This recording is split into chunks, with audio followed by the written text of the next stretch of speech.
In territorio di Oschiri, lungo una vecchia strada che conduce a Tula, si trova il santuario di Nostra Signora di Castro.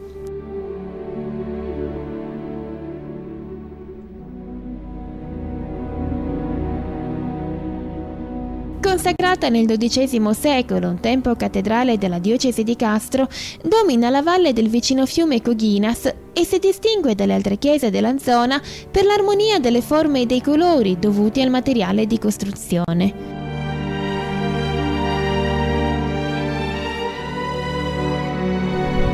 Inglobata all'interno di un giardino curatissimo e circondata dalle piccole abitazioni della Cumbessira, è cinta da mura dello stesso tipo lapideo del monumento che la rendono piacevole agli occhi del visitatore.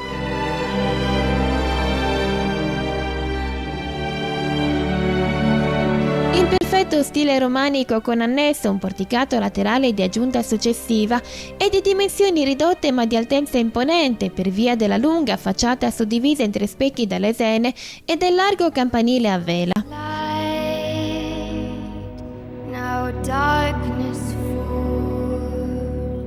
A parte gli archetti pensili che seguono il profilo a spiovente del tetto, una piccola croce inserita nella parte sommitale del paramento e l'arco a sesto rialzato che sovrasta l'ingresso, la facciata risulta molto semplice e priva di decorazioni.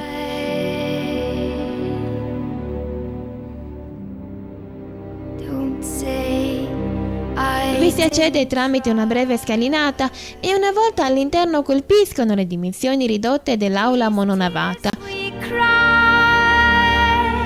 All'interno dell'abside è inserito uno dei 2 elementi più importanti del monumento, un altare ligneo databile tra la fine del XVII secolo e gli inizi del XVIII, con 4 colonne con decorazioni spiraleggianti e 5 pannelli raffiguranti immagini di santi e della Madonna con bambino. Il secondo elemento di interesse è l'arazzo, inserito in una cornice appesa ad una parete. Un altare moderno in legno sostituisce quello originale in pietra che è stato trasferito nel giardino.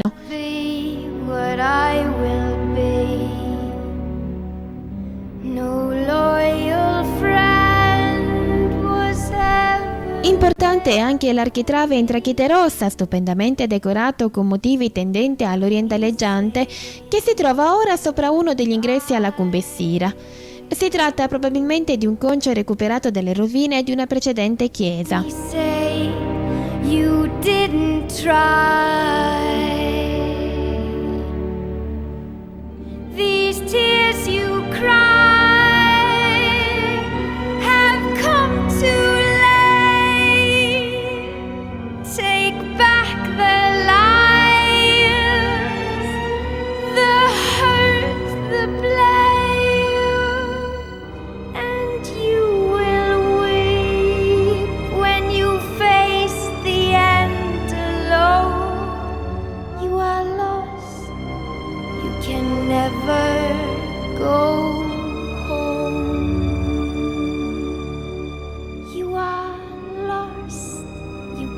Never